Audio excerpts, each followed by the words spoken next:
Hi friends, you are watching the channel Nurses Forum. Today we can discuss about WHO surgical safety checklist. Those who are working in operation theatre, they are familiar with this. Before doing each and every surgical procedure, we used to read this surgical safety checklist. World Health Organization published the WHO surgical safety checklist in 2008 in order to increase the safety of patients undergoing surgery. So the main principle for performing this WHO surgical safety checklist is to minimize the errors and ensure the safety of the patient while undergoing a surgery. We can see an image of WHO surgical safety checklist and how we have to perform this. See, it includes three parts. You can see before induction of anesthesia, before skin incision, before patient leaves the operating room.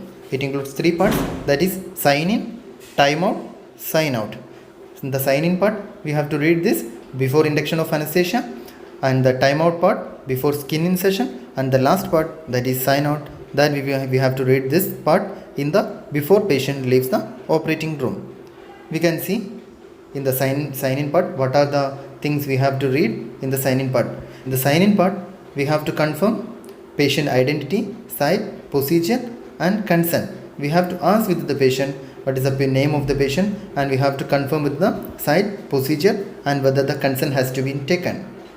And the remaining part, we have to check the site, whether the site marked or not, anesthesia safety safety checklist completed or not, and whether the pulse oximetry is on patient functioning, and patient is having any known allergy, if there is any intubation, difficult airway or aspiration risk, and risk of more than 500 ml blood loss is there. These all questions we have to ask in the sign in part.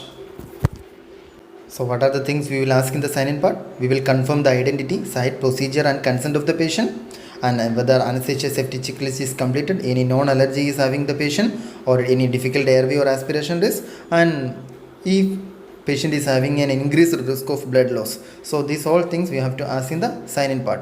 So now we can move to the second part, that is time out.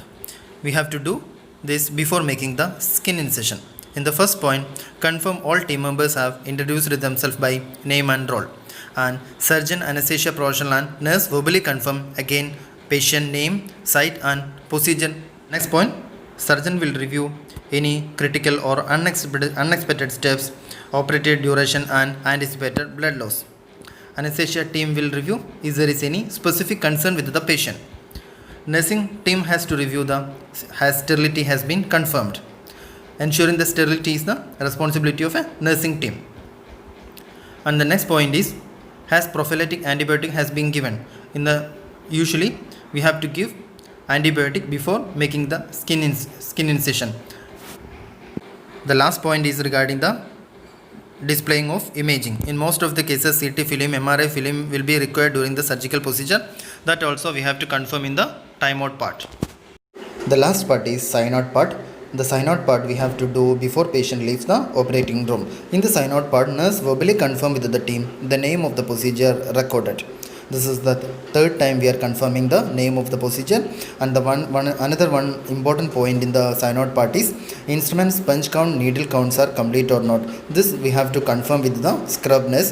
The all instrument sponge and needle counts are complete or not, and how the specimen is labeled. In most of the cases, specimens are extracted from the patient, so we have to confirm with the team whether the specimen is labeled or not. And the another question in the sign out part is whether there are any equipment or equipment problems to be addressed during the surgical procedure. And the last point is surgeon, anesthesia professional and nurse review the key concern for recovery and management of the patient. This is related to the prognosis of the patient. These all questions coming in the sign out part. These all things we have to ask in the sign out part. So friends, the main and ultimate objective of doing the surgical safety checklist is ensuring the safety of the patient and minimizing the errors while performing a surgical procedure. It includes three parts: sign in, time out, sign out. We will do the sign in part before the induction of anesthesia, and the time out part before skin incision, and the last part is sign out, that we will do before patient leaves the operation room. Thank you for watching this video, friends. I hope this video will help you to understand about surgical safety checklist. Thank you.